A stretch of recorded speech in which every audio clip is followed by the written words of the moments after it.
Well, hello everybody. Welcome back to the self-healing journey. I have here Rosie Brunin. I'm very excited to have her on the show with us. And here's her, a little bit of her bio.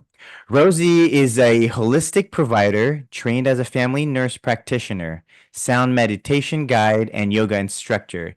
She has synthesized her Eastern and Western training to help individuals cultivate their mind, body, spirit connection and become their own self healers.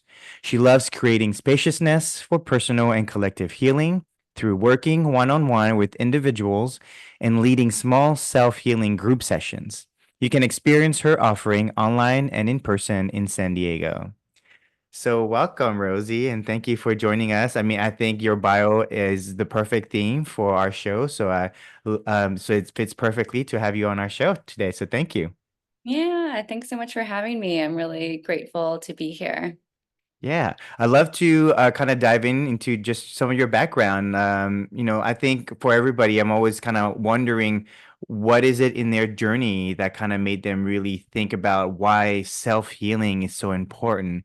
Because too often we tend to kind of live in social conditioning of either our parents, our family, or social construct. But yet, like for you, you chose a different path and you really went in your own path and self-healing became a thing for you. So I'd love to kind of hear your kind of background. Yeah, I love that. Well, I guess to open it up, I started my journey as a nurse just because I was always like a caretaker, and that was just kind of what called to me. And then I started out in the pediatric ICU, so very stressful environment, and that's where I found yoga. And I was going to all sorts of yoga, whether that was like a yin, restorative, or vinyasa. And then I got to really understand how much I loved enjoying that mind, body, spirit connection, like connecting to the breath and invoking ujjayi and really having like this experience of like self-healing just through movement and breath. And that led me to get my yoga teacher training the following year.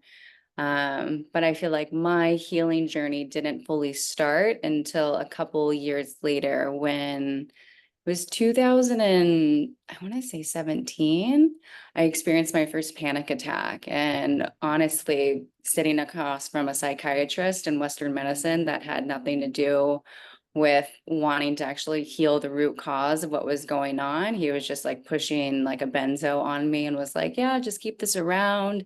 You're going to need it if like something like this comes on again. And from that moment, I was like, I need to understand why my mind is doing something that my body can't explain, and how can I actually heal so I can prevent this and actually be able to help other people that have experienced this in their lives. So that led me down a whole journey of, I was still very much a left brain person at that time, very analytical.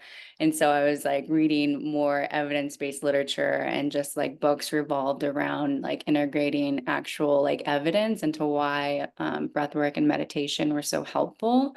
And, of course, like all the studies show that it decreases your blood pressure and your heart rate, and it just helps you essentially relax like all parts of yourself.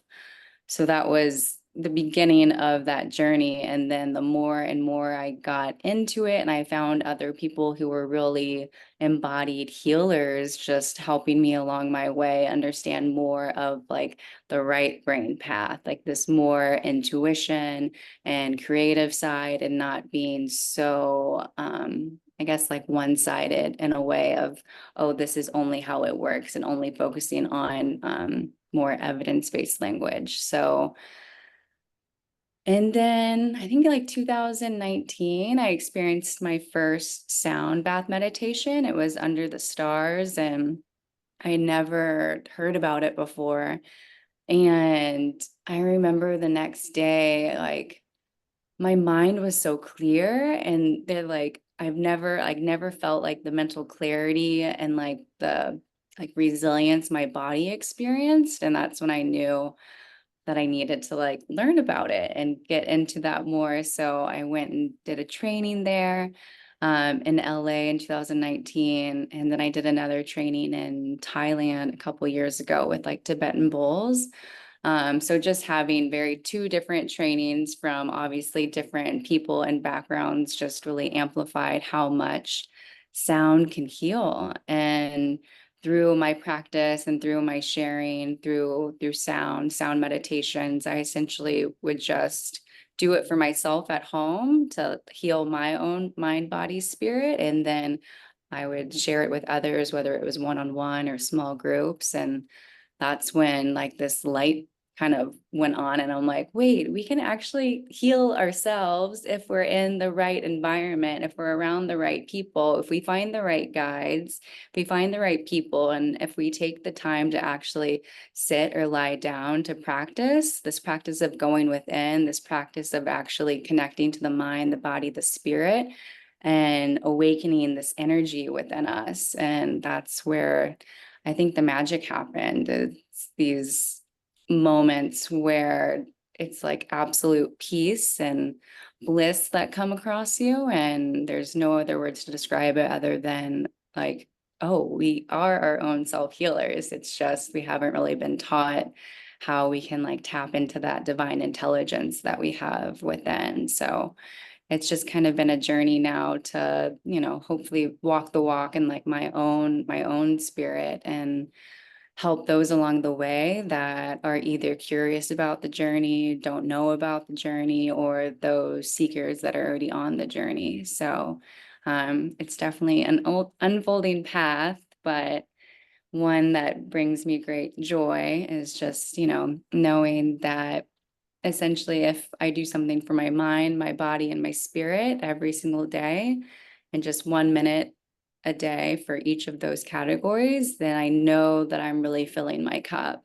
Because before, I feel like I set these really high bars and high goals for like time wise, and it's just not always doable. When you have work and other things going on in life, you're not able to spend like an hour doing certain things every day or a couple hours doing certain things every day. I mean, some days, yes, like on weekends now, I get to enjoy like more longevity with practices, but during the weekdays now, it's just like trying to get my practices in here and there. So mind being like meditation or breath work, body being movement, getting out and doing a walk, or whether that's even like, some lunges, squats, like doing weights for a little bit, and then spirit, gratitude. Gratitude's been a really big practice for me, just waking up in the morning and calling on all that I feel grateful for in my life and just kind of setting the tone for my day. And then kind of switching into like a prayer mode and just praying for highest alignment and praying for my patients, praying for my loved ones, and just sending my love to myself and out into the world to be able to like, ground myself into Mother Earth and really open myself up to be of highest service for the day. So, and I know we all have that power within. So, Yeah, thank you. Wow, it's very, very amazing description of your history and background. There's a few things that I'd love to kind of talk about. So, how long were you in the ICU experience before like you really were starting to feel like, I guess, the burnout, the panic attack, where things were, physically attack, like feeling, yeah. physically that's panic attack. I think I started in 2014. So it was a couple years. I'm Okay. also a person that I hold a lot of stress and I can shove it Mm, all the way down until it pops, but until the yeah. pressure cooker goes off and then something happens. But yeah, I mean, the working in the ICU, it's tricky in a way. I mean, it definitely filled my heart because at that time I was such like a left brain analytical person, and I really enjoyed learning and all the experience and um like the real explicit learning, like, okay, you do this, and having mentors mentor me like in different hospitals, because I started at Children's Mercy in Kansas City, and I had Mm. some of like the best nurses that were just guiding me, and like a couple of them, they would like make quizzes for me and just like be really testing my knowledge, and then I'd like work up like tier 1, tier 2, tier 3, so it's different types of patients that you would take care of. And then when I moved out to Oakland, I worked at UCSF Children's Hospital Benioff, and I mean, it is a level 1 trauma hospital. So there was a lot of trauma that was coming in, and trauma with a capital T. So just going through all of those waves of grief and not really having anyone to process it with. And I think that's kind of the buildup that happened um, to my panic. Yeah, I feel like that's a very common theme that's happening in the healthcare industry, right? A lot of people, and this is kind of why I say all the time, I think as healers, sometimes providing service to others makes us feel good for like that split second when we feel like, oh yeah, we help someone, but then like we realize like no one's doing that for us, right? Because if we are Yeah. the caretakers, like who's caretaking the caretakers, right? And that I think, yeah, especially in ICU, you're always dealing with that heavy trauma. Yeah, yeah, and that's exactly it. It's like I feel like so many nurses in general, they're so good at pouring their own heart and soul out into others, and sometimes it's just I can speak for myself on this. Sometimes it's a little hard to give myself the own like self-love and practices to take care of myself, but then I found, a therapist, and then I ended up going to like a non-Western therapist, and she was trained in somatic experiencing and just understanding like the differences of how different people throughout your lives can help you on certain things, just depending on what you're seeking. Yeah, yeah. I still remember the first time that you brought your bowls. It was Bhakti Love Reunion. It was the eclipse. It was Yeah. beautiful. You brought out, we had a beautiful meditation out during the eclipse where Rosie brought out her bowls and all of us took turns actually having our own bowls and going around giving a gong to everybody and really helping everybody feel that vibration. But I remember it was like a group effort and everybody was just helping, gonging everybody together. And that was such a beautiful experience because it's almost kind of like everyone was a healer together. And that was such a beautiful experience because and then I found out you were a nurse and you're like, wow, like is this happening in hospitals that we actually bring this and being able to see you kind of bridge that Western and Eastern and going all the way. Did you say you went to Tibet or you studied I bowls was in in Thailand. I was in Chiang Mai. Thailand? Thailand. Yeah. Okay. Wow, that's beautiful. Yeah. Yeah. And so do you do mostly the Tibetan bowls or you do the crystal bowls as well or both?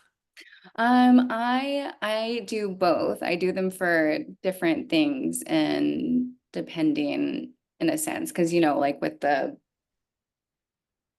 it's here we go. With like the Tibetan bowl. And so this one is actually really neat in the sense that it all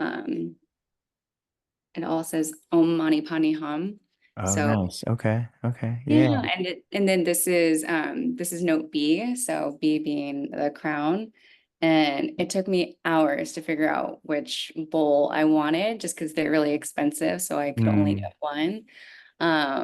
But just with this one, they teach you like the introductory of like how you play it, and you like play it in the forehead, and then you go to the right ear, and then back to the third eye, to the ear, and then to the throat, and then you go down to the sacral, and then you hold it at the sacral because that's where a lot of people are blocked, is just like in that sacral energy area, and then you bring it back up to the third eye, and then you hit it again and you do those 3 rounds, and that's just like the very beginning of the training.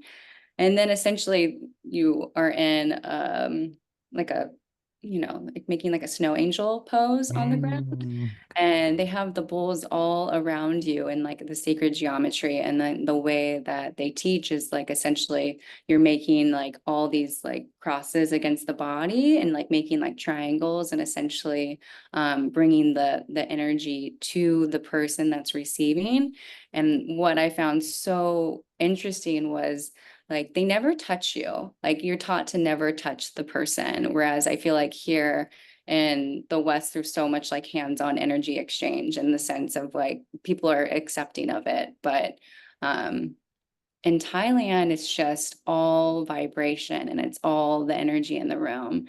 And with my first experience, because my trainer like gave me an experience first and then taught it after, And I was in like the pose on the ground with like, like a snow angel pose. And I went into the deepest meditation I've ever been in. Like, I wasn't on any substances. I had bright white, like my eyes were closed. I like, was essentially in like heaven on earth. Everything around me was white. And I felt like this complete peace in my heart, like peace turning into bliss. And it was just one of those moments that like completely took my breath away because I'm like, how is this real? Like, there's really no words to describe how wonderful this is. And then like to get you out of it, he rings like a higher pitched tone to like kind of like bring you out. And then you go back into like conscious breathing, like deepening the breath and then opening the eyes and guiding out. And I remember asking him, I was like, how long was I out for? It feels like an hour plus. And he was like, oh, 15 minutes. And I was like, no, no, no, no. Like, this doesn't even make sense to me. 15 minutes? I've never been so deeply relaxed in under 15 minutes, if that was my time. And from that moment, I was like, sound really does heal. And it also is the person that's providing the sound, like the actual, like the energy of the person in like culmination can help heal. So that's when I really found like how important it is to find the right people in your life to actually connect with, to like collaborate and bring more healing to fruition. Wow, that's beautiful. Now, have you been able to bring these bowls to, because have you brought those bowls to your workplace, or did you leave your workplace and then found something that's a little bit more aligned with what you believe in terms of the healing? Yeah, yeah. So I did leave the hospital and now I work at it's called a partial hospitalization program slash intensive outpatient program. Sorry, it's very Mm. wordy, but in mental, it's a mental health place. Okay. And yeah, we're doing esketamine therapy there. And as part of my role, it's giving the patient like an hour of experience. So I guide them through setting an intention and then giving like a type of meditation, depending on where they're at, like in their journey, whether it's like a grounding meditation, a heart opening meditation, like an inner child visualization meditation, just kind of like depending where they're wanting to go with that journey. And then they're on a table, and that's when I usually bring my instruments out. Like I'll have that Tibetan bowl playing for them, and then I don't necessarily have like my crystal bowls in there. But I have like my tuning fork and my tinkshas and my rain stick and an ocean drum. So just like depending on like what the energy is that they're holding on to. A lot of these people have like really heavy depression. So sometimes like deeper sounds like the ocean drum may be a little too triggering for them. And you're wanting more of like a Mm. really light, like airy chime sound to like help lift the mood. Um, so yeah, I mean, people are definitely interested in the Tibetan bowl when I do have it. And Nice. um, it's definitely one of my favorite instruments. And how different is it to, go from the hospital setting that was, I guess you were treating more of the physical ailments, right? And then going into really mental health, right? And how actually, I feel like that hasn't been really looked at for a long time, the mental health space. And even then, that was a lot of prescription drugs. And so now to be able to be in that mental health space and be able to help people really I mean, depression was one, but like, are there still versions of trauma that people are experiencing where like the mental health is a much more potent way of healing than it has been in a very, traumatic hospital setting that is very, go, go, go energy? Yeah, I'm on month 4 and I'm still adjusting because my nervous system is honestly still so used to the hustle of being a nurse and like always having a task to complete. And I've found myself like, because I work in a clinic and it's obviously not as busy. And I found myself almost like missing the go, go, go, but having that awareness and acceptance of that isn't necessarily good for me. I did that for a decade. I literally did that for 10 years in so many different places.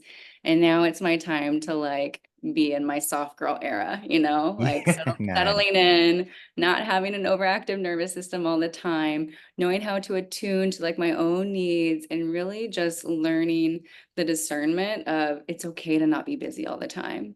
Yeah, nice. How But about oh how yeah, go about your ahead. patients? How have you experienced, being able to care for patients in an ICU setting and what they were experiencing versus now being in this much more slower pace, but really focusing on their mental health and how has, I guess, all these different modalities kind of really helped them, in their healing process?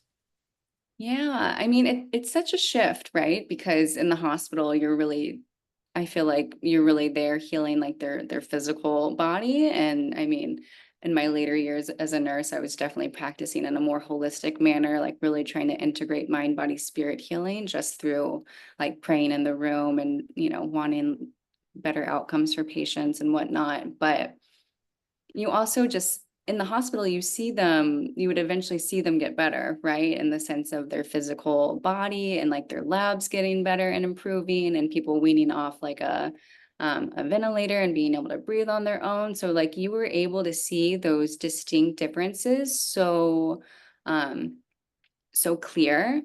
Whereas now in mental health, it's so different in a way because it takes like months and months and months to see a change in someone, to see like a little bit of improvement, whether it's like their suicide ideation lifting or like some of their depression symptoms lifting. Um, but I will say it is different in the sense I trained in family practice. So I trained in like a primary care office that was essentially like an urgent care.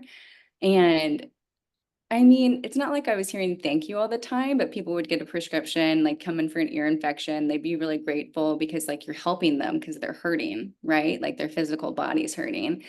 And with psychiatry, it's so different because they're there for the long run. And the patient is literally the last person to see any type of like subtle change, even though on the outside, as providers and as like other people in their team, you can see the changes. So I think that's been the hardest thing for me in the sense of Mhm. like, and again, I'm not wanting people to tell me thank you like for my help all the time, but it's just like that little change of scenery in the sense of like, they're just a lot of people are just so down because people are coming to treatment for 20 hours a week. Like these people are really, really sick with their mental health.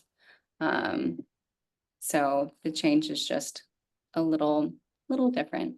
Yeah, that's amazing. Yeah, I think right now we don't talk about mental health, and that's the unfortunate, but I think this is why like it's so new, but yet it's like really revolutionizing the real healing that's happening because we are healing them in a much deeper space and after they are able to experience like, how's their life? Like do you feel like there's the shift that happens? Is there more like, they're able to like live their life in much more comfortable space or they like the depression goes away? I mean, currently, right now, I feel like the patients that I'm seeing are definitely ebbing and flowing. There's been a couple that have like graduated from the treatment program and have left and gone on with their lives, but I wasn't there for them at the beginning of their time. I just kind of only heard through the grapevine like how much work that they've been through to get where they are. Um, but yeah, I feel like they see it like in moments, but it's so hard because I feel like a lot of people with mental health really only focus on the negative, and that's really the Mhm. only side that they see is the negative side. And I even had someone this last week that I was trying to celebrate, like, oh, you've gotten off your blood pressure medications, like you've been on them for a decade. I'm so, so proud of you, always trying to positive validate someone with mental health, right? And they were just like, I don't see it as a win, it's whatever. And they're just being so hard on themselves and so negative. And so, it's like that mirroring back of someone like I am you and you are me and we are one. So then when you're seeing someone be like so drastically hard on themselves, it kind of breaks my heart. But then I just have to remember that like they're in a rough place and I just need to keep like bringing my own, like Christ consciousness to them and like sending them that love because they really need it because they can't even hold that love for themselves. Yeah, that's beautiful. I mean, this is kind of like the deeper conversation of mind, body, spirit connection, right? Where even in our social conditioning of our culture, what we're experiencing here in America, right, is we've been so physically or mentally kind of connected, but we've never had this deeper conversation of spirituality, which, you've talked about your connection to source and to praying and bringing that into your practice and being able to recognize that like a lot of people don't have the spiritual connection, right? And yet like in the health space, like we don't even, I think that's just, it's almost like it's a like a complementary medicine, right? Like no one talks about. Mhm. Yeah, we Mhm. all know it's so distinct in how it's able to help because, getting off blood pressure medicine just through the mental is like, proof enough that it really is affecting the psychosomatic experience, right? Where the mind is able to help the body. But then there's also the like acceptance that we are healing, right? And I Mhm. appreciate that like you're talking about this idea of self-healing because, a lot of people are trying to figure out like how do they take back their agency in being able to find the right medicine to heal themselves with. Yeah, yeah, exactly. And I think I feel like that's how so many people start out. It's like they just don't even know that that path is available to them until they find someone else that's on that path and doing that work, and they feel the embodiment and the authenticity coming from them. And they have that like light switch come on. They're like, "Ooh, like I want to do that. Like I want to learn that. How can I gain skills to help X, Y, Z?" And I feel like just implementing, that around people and just encouraging people to kind of just start being curious and start Mhm. being their own citizen scientists and what's really going to work for them and what's not working for them. Because so many different people can tell you all sorts of things to do to help yourself, but if you yourself don't have one like that inkling to want to do it or know different practices on what to actually do, then it's going to be so hard. And I feel like that's where like this work is so hard to articulate to people of like how I can really help someone, because it's like I'm a coach, I'm a practitioner, I'm a yoga instructor, I'm a sound meditation like practitioner. There's all these different words and that's so ego, but it's just saying like how can I help you when you don't really know exactly what you need, but I Right. feel like I know what you need. And not a lot of people understand that. And that's part of the holistic path is just like shedding all these layers, all these limiting beliefs, all of this stuff, all of this conditioning, and really just opening the heart, allowing us to receive, and then like going into the next phase of life, whatever that is. And that's like, getting rid of blood pressure medicine, or maybe that's like picking up like better nutrition, maybe an exercise like on a regular basis, just all these little things that you can actually do in life to improve your not only health and well-being, but also like your vitality as well. Yeah, it's really interesting how we have talked about this idea of holistic medicine. And then it's funny because then you ask someone who is a holistic, healer, and they start listing all these modalities. And I think this is where people don't understand that, like, to be a holistic healer, like, you actually have to look at so many different modalities that, when you go to medical school right now, they have like a list of things for you to know, but from what you learn there to becoming a holistic healer, like there are so many modalities that are inclusive, and yet today it's so tough because no one appreciates kind of like all the different classes we took to like get to the point where like we're there, but we're not there too because there's still so many ways that other people can heal from different modalities, and that just goes back to this idea of the mind, body, spirit, right? Because we don't talk about that as a whole, right? Even the idea of spirituality in science has been segregated from religion, right? Like state and church kind of conversation. And so it's Mhm. really beautiful to see people who are willing to actually go and study for themselves, what worked for you to be able to like say, hey, I think all these different modalities come into play. But just like you were saying, it's up to the individual who's coming to us that they are finding the right modality that works for them because we're so used to being healers who like tell people, here's what you need to do versus what are you feeling that we can help you with? And here are the different modalities that might work. Have you found that you will have to adjust the different modalities depending on, like, like you said, there was the drumming that could be a little triggering, so you have to adjust the music. But are there other different modalities that you've noticed that, like, sometimes you have to be a little bit more into this modality for someone? Yeah, definitely. People that have any type of trauma, it's really hard for them to one, be still, and two, go from extroception to introception. So that's really, Mm, really hard for them. And that's what I've learned because my whole like script that I do is progressive body muscle relaxation. So that's totally like introspective, right? And that's been really, really challenging for patients in a way. So learning that and just like having that knowledge that not everyone can actually handle that, even though I personally love it. It's just not everyone's medicine. So just reframing that to mm, something a little bit more basic in a way of like creating like a safe space for them and like having a visualization and like just kind of cueing them through like a place that, a place that really grounds them and whatever that is. And then just bringing that into like picturing a tree, the roots going into the earth and just making it more of like a picture that they're kind of having this dream instead of like focusing in on their body. Because I mm. feel like when they focus in on their body, then they can kind of like go to different things where the mind wanders. And that's like a little too much for them. Yeah, yeah, okay. Now, have you been able to kind of work with some of your own, like, nurses or those that you knew in the healthcare industry to be able to kind of share with them some of the modalities that you learned to kind of show that there are different ways of healing, or even how have people responded to you leaving that space and going to these holistic modalities? Yeah, I mean, I haven't been able to share with nurses in a while. I mean, for a little bit, a couple years ago, I was doing Zooms with Cultivating Self and just like going through yoga practices and meditations and whatnot. Um, but I definitely would like to be able to like get out there more and share it with people. Currently, I'm just doing something in town once a month, like at a little like conscious goods shop down in Little Italy. Nice. Um, but yeah, that's definitely like the goal of mine is to be able to share it more with people.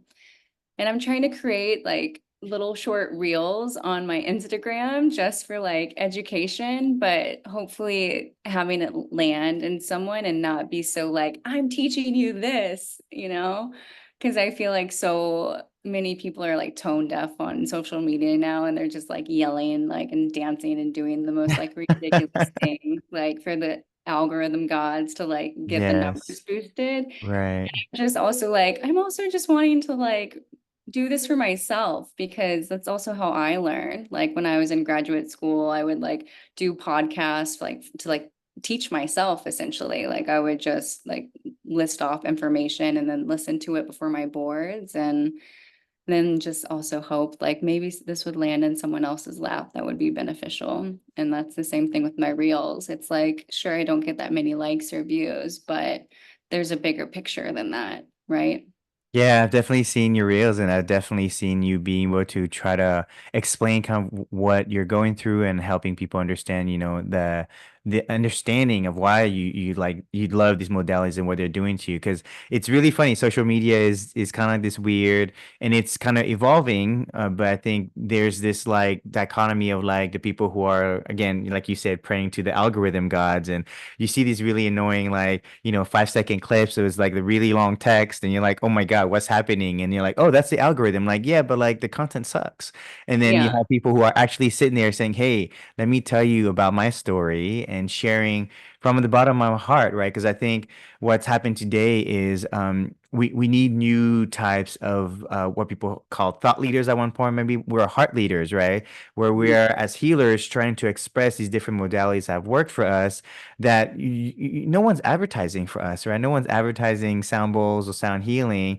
And even then, I think I only see advertisement on how to become a sound healer, but no one is talking about how sound healing is actually helping patients, helping people with depression, all the typical tropes of mental disorders, right? So it's really interesting. And I appreciate that so much because it is so important that you are coming from a credible space. You're not just someone who picked up these modalities, which is fine, but the fact that you went through the system of healing that is considered, the most advanced version of medicine in our society, yet you're like, hey, that wasn't enough. Right. And now I'm Mhm. sharing this because I see how important it is, but hopefully someone will kind of resonate and be able to kind of think about a different modality that could help them. Yeah, yeah, exactly. And I feel like so many of these things are free too. And that's like the beauty of it. It's, obviously not everyone has like the means to go to like 30, 40, $50 sound baths on the weekends or weekdays. But, if you have internet and the option just to find someone on YouTube or Spotify and get some headphones in and lie down and just like have an experience, that's pretty awesome. So, Yeah. Yeah, no, that's beautiful. I think it's really interesting, but this is kind of the idea where we probably have to consider doing these modalities outside of the healthcare place, right? Just because I think there's just so much jurisdiction on what we're allowed to do and not do. And so being mhm, able to go out there and really be able to introduce this to other people too, because there are people, and this is where until you get like a diagnosis for depression, like, not many people realize we're all depressed. I mean, if we're all yeah. post-COVID, we've all been traumatized and we don't realize that. But being able to experience this outside of the clinic space, right, where a lot of times people think, oh, why are you going to a clinic? Right? Well, you have a problem, and so many Mhm, often we have to be diagnosed with this problem to actually come to a healing space. But being able to go, hey, today I'm just feeling a little under the weather and I want to come to this beautiful sound bath. And then there's the other part where like I know sound baths are becoming more mainstream, which are great, but like are they all the same?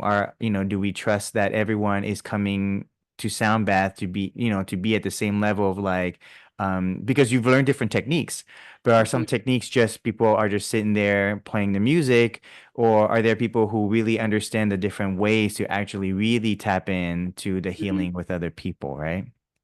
Yeah, I completely agree. And that's like the biggest discernment. I moved to San Diego a year ago, and I feel like I went to so many different yoga studios because I was just looking for the right teacher. And I feel like it honestly took me a year to like find the right teacher.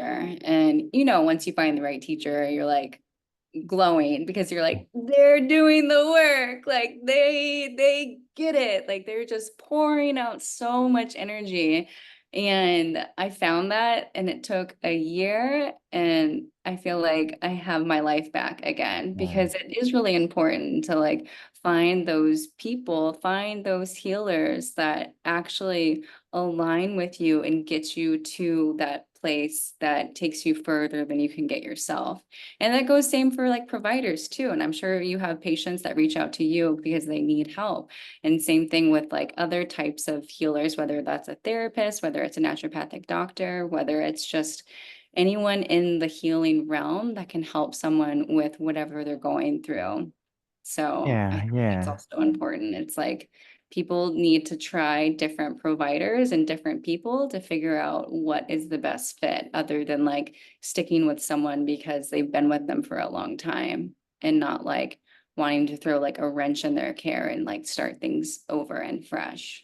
Yeah, definitely. Now, do you have any kind of hopes of like what would you like to see in this modality and be able to go deeper, or are you kind of pretty, happy with where you're at now, or do you dream that maybe clinics will change and it will be much more open to these different modalities with patients? Yeah, I mean, I feel like I have big dreams in the sense of more and more Western care getting on board with how this can actually be helpful. So whether that's like playing music and like the ICU, that's like settling music and not activating music. Because sometimes I remember Mhm. being around like very like mainstream hip hop or like just like music that you would hear on the radio, and it'd kind of make me cringe. I'm like, these patients are suffering. Like, can't we get some like spa music going on? Like, could you imagine like just being in ICU or like waking up from surgery and you're like kind of like in a spa vibe? Like Yeah. that seems so much better than like fluorescent lights and like all the beeping and stuff. So I think once more people come into their power and start actually using their power in the hospital and at their work and advocating for these certain modalities, that's where we're going to see the change happen. Because I know with like one of my good friends, Dee, like she was bringing her bowl in, she was doing music. I started just playing music at the bedside just because I knew, like, on a cellular level, like it was good. It was good for the patient, it was good for me. And I know that there's healing through sound and music, and like it's probably going to take decades for the Western hospitals to get on board. But I feel like there's hope in the air in the sense of all the shifts that are happening right now Mm. with people. So I feel hopeful. Should we be But planning flash mobs in the hospitals with sound bowls? Should we do we call whoever's got a sound bowl, everybody? We're gonna go and flash oh, mob this hospital. oh my gosh, yeah, yeah, that would be amazing. You just gotta like sneak past security or like have a fake badge, like I work Yeah. here. Or Yeah, you sound bowl the security guard, and maybe he is having an experience and go, okay, just keep going because I think it's yeah, gonna help everybody. yeah, yeah, exactly. Wow, that's beautiful. Are there any kind of other modalities that you've been interested to looking at? I think just the idea of like sound vibration is very powerful, but like you were saying with music, like I mean, it's so interesting that the music that is playing in the overhead Mhm, speakers and the words are spoken, because now we're talking about this deeper conversation of like a gratitude. Like you were talking about gratitude and spirituality, and I'm a big fan of that too because I feel like when we remove that spirituality, it's almost like we've removed the humanity out of, the healthcare part of it, mhm. right? We're just, again, Yeah. it's your body. I'm just fixing the vessel, right? The meat suit, right? But then when we're Mhm, talking about the mental health, we're talking about the operating system that's running the meat suit or the physical body. But now when we are talking about spirituality, it is kind of this deeper conversation that we are these souls, infinite souls that had multiple connection. But that then because anyone who comes in who doesn't speak the language, we know that like just do a sound vibration. We don't even need to have the same language to be able to communicate that, hey, the healing that you need right now are these sound vibration that goes mhm, to all the different languages and cultures. mhm. Yeah, yeah, completely. I feel like if anything, I mean, I've been wanting to get trained in Reiki for the last year Mm, or two, so that's definitely on yeah. my radar. But the more that I've been in the mental health realm, the more I've been interested in somatics and not necessarily getting trained in like somatic experiencing, but getting trained in like the basics of it and just understanding that more of like why do emotions come up and live in certain parts of the body, and then also just learning how to ask questions to patients that are coming in of like, oh, how are you feeling? Where is that in your body? What color is it? What shape is it? And Mm, just like all of these like follow-up questions that like get the patient and myself like more in tune like with their own body, and then like just knowing how to like release that release it like physically and energetically, right? So I think that training would be helpful just for me to be able to learn more, to be able to like understand how the body yeah, really works with yeah. the Yeah, emotions. Reiki is really beautiful. Then there's Qigong that is in the East, right, in Chinese medicine. But then there's Mhm, also pranic healing, and I'm a pranic healer. And what's beautiful about pranic healing is it was developed by someone who was an engineer, and mm, so he created protocols that made it much more easy for us to understand and very much in tune with the chakras. And this is really interesting that we talk about the chakras now closer to the medicine and the medical space, which is really funny because I'm in Texas here. I'm in Houston, and then you have like stories where people are like, "Oh, actually, we don't believe in the chakras because we don't pray to Indian gods." And you're like, "That has oh my nothing to gosh. do with Indian gods. Yoga is not an Indian thing. And this is really funny that there's these really strong religious groups here that Mhm, have really taken over the spiritual concept and how do we then, because I think for me, I'm trying to like find a way to like medicalize the mind body spirit concept, right? Because it's mhm, frustrating when you have people who have very strong stance of religious background and dogma where they're not able to heal themselves because they have chosen to believe in something that is actually not even close to what we think is scientific. Because as scientists, we're all always trying to experiment things that works and don't work. And so it's interesting because, coming from California myself, like I've experienced a lot more of this energetic system, but now coming here into a very traditional and religious city, you're experiencing a little bit of feed or people resisting this Hmm. spiritual concept. And so it's beautiful kind of seeing your experience. And yeah, I would definitely consider doing and let me ask you, what was your astrology? I remember you had a Scorpio rising, right?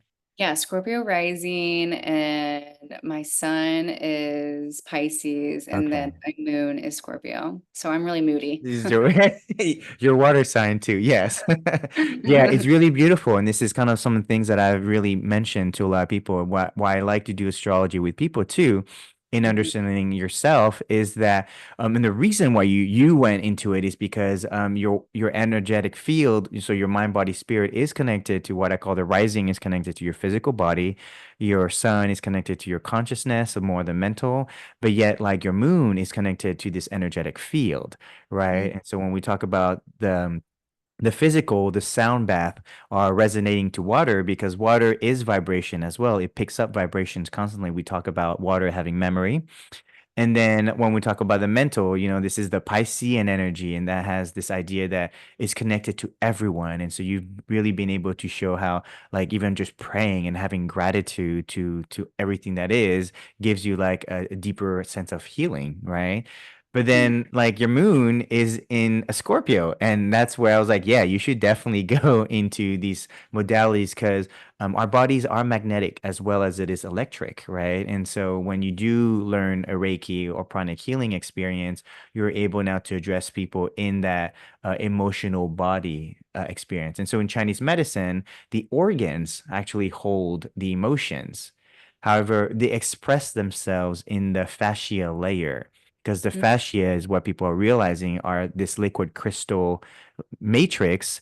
And that what I feel it's almost like it's the glove that spirit actually conducts spiritual energy through the fascia layer. So how you were saying emotions are stuck a lot of times in the body. And that is true because the spiritual energy will actually get traumatized and then it will get caught somewhere into this liquid matrix of our body. And then it will then go deeper into these organs. So it's beautiful to see how the mind, body, spirit has never been separate, right? Mhm. And I think that's why maybe today, like we are not able to heal fully because someone is healing maybe in the physical, but there's all these mental and spiritual issues that are still stuck in the field. Yeah, yeah, I love how you exactly just explained that. And that's how my mentor teaches. She was a family nurse practitioner and went on to be a naturopathic doctor and has her own private practice. And I did a 6, 7 month mentorship with her last year. And her whole model is based on how we're this multidimensional person and how we have to take care of all aspects of our health and well-being. And that's physical, mental, emotional, spiritual. And that's the sticky part in the sense that people are missing taking care of all parts of themselves because we usually take care of one part and we're really good at taking care of that one part. And then the same thing with like Yogananda, his framework, it's like 4 different things. And let me try and think of it. It was like health, career, relationships, and spirituality. Mm, And so, like, when you're writing like your goals in life, you're trying to write it under those 4 categories. And then under those 4 categories, you see which one that you're really leaning into in the present moment. And then in a couple months, you make that shift and you say, okay, I've worked on my career for a couple months. It's actually time to work on my relationships now. So, and also just like knowing these different frameworks really helps set people up for success because I feel like we get on such auto mode with our lives, especially if we haven't moved in a while, if we're like in the same cycle around the same people, we're doing the same things over and over. It's so hard to like hack ourselves into really tapping into like what like our essence really needs. So, I think for people on this journey, kind of learning like what framework is going to speak their language and then attuning to their needs and just understanding that our needs are always changing. Yeah, yeah. Now, have you found differences in, between men and women in being able to heal through these modalities, right? Because I think sometimes women are known to be more intuitive or more connected to the subtle energies and bodies. And have you noticed that more women are showing up for a lot of these new modalities rather than the men? Yes, I would say it's like primarily women that are Okay. showing up. And I feel like, excuse me, the men that are showing up, it's usually because they're coming with a girlfriend or wife or partner. Um, so yeah, there is like a very drastic difference in the sense of the turnout. But I will say, like my last event, it was all women, and there was a dog, and that was actually pretty cool too. Um, Nice. but there is something actually pretty magical about it being all women in the sense of I feel like people are able to let their guards down a little bit more, and especially the people that normally wouldn't share in a group circle. I kind of like left it open, and then like noticing a couple people not sharing, it was like, if you don't want to share what's on your heart, like you can share about something else and just like creating that little opening for people. And I don't want to be like biased in the way of like if men were there, they wouldn't have like necessarily shared what was on their hearts. But there is like a magic in like this like divine feminine power in circles. But I also enjoy having like a masculine energy there, especially when they're like, very like grounded and like present. Yeah, it's been really beautiful because I think it's actually very important that the feminine have found modalities that work for them. I think, the detriment of Western medicine is the studies were not even made for women. Like there's so many, I hear and I've read so many studies, right? Because being a doctor, you are required to do research. And so you read these studies, and you're like, how did these studies get through? But what happens, you guys know, like studies are unfortunately, you have to look for people to join studies, and Mhm. many of these studies were not even for women. If it was for like let's say menstruation, like they weren't asking all the women that were required to be there. They assumed that the physical body of men and women were the same, ironically, and so a lot of these prescriptions were actually not made for women, and there was all these problems what women were experiencing when they were going to the Western doctors. And so it's beautiful now that there's a place where women are able to actually tune in more to how they are physically different. And you're seeing in a lot of these subtle energy medicines that's really helping them. And it's clearly helping because this is why you have this huge amount of women showing up to the sound bath because they feel it really connected to those modalities. And what I appreciate is, in astrology, actually, what happens is a lot of men have these energetic bodies that are much more in tune, similar to women, and so you end up seeing those men show up into these fields, who Mhm. are doing sound bath. And this is why even we talk about men who are nurses.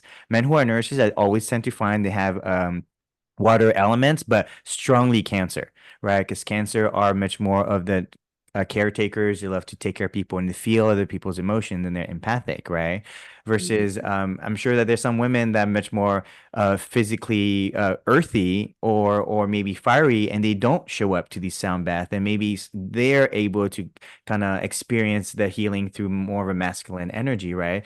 And it's not to say that like masculine, feminine is a gender thing, but we do have these different kind of ways that we experience things. That's why self-healing is so important because you have to understand who you are, how your body functions differently than others to be able to trust that you're going to find the medicine that's right for you. And then finding a circle. I mean, finding a circle that you feel safe enough to be able to experience and say, hey, all of you are experiencing exactly what I'm experiencing, which we were not seeing in other modalities before. So it's really beautiful to see that.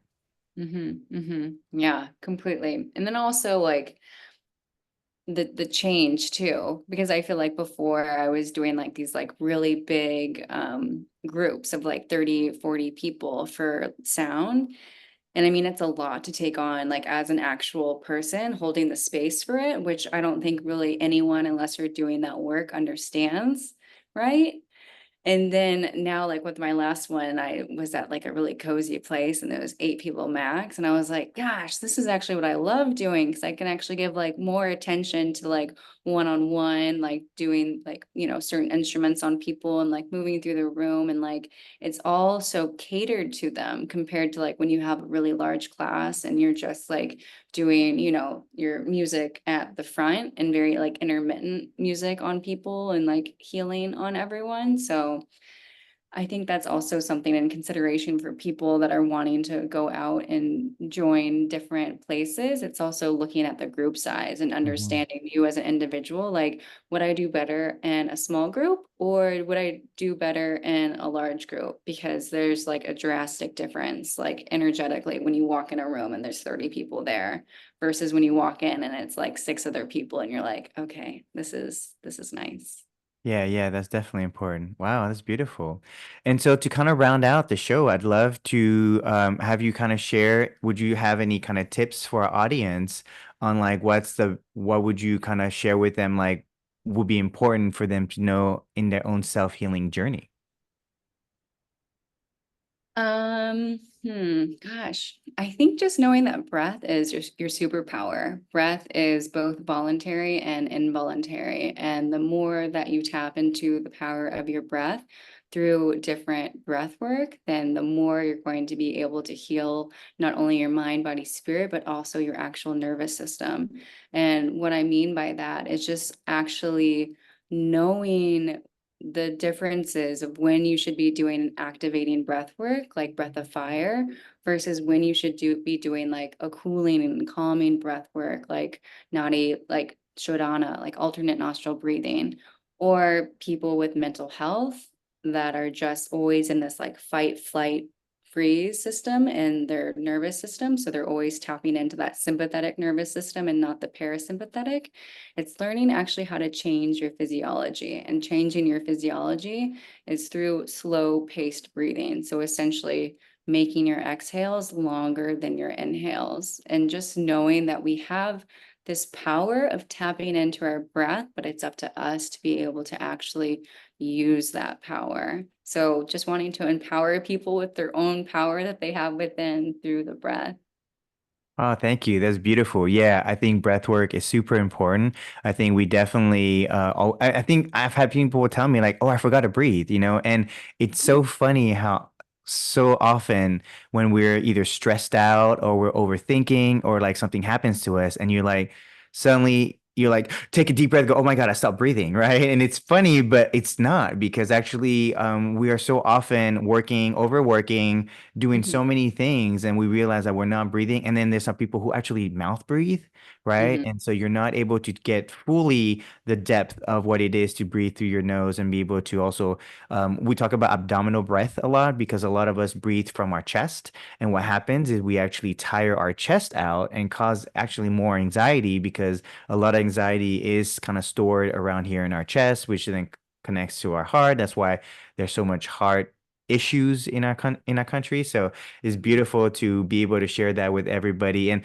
that's something that's I mean, as much as it's free to breathe, it is very important to actually learn the different ways. You talk about some, and I love how you were able to say there's a difference between a fire breath and a cooling breath, right? Because too many people I find create these fads of like everybody breathe, and you're like, that's not the same breath, actually. Right now we should be doing this breath over this breath. So it's really important to Yeah. just in this self-healing journey, the discernment of what it is that you need at that moment for you to heal. Because too often, people go into like fads and then they'll get stuck with like, oh, this breath always works for me. And actually you realize, no, actually you need to have different tools in your tool belt in handling anxiety or whatever. And I definitely think that for mental health, breath, I mean, for everything, mind, body, and spirit, the breath really just, I feel that should be like a homeostasis kind of concept, right? Like Yeah. to reach homeostasis in the West, please breathe. Yeah.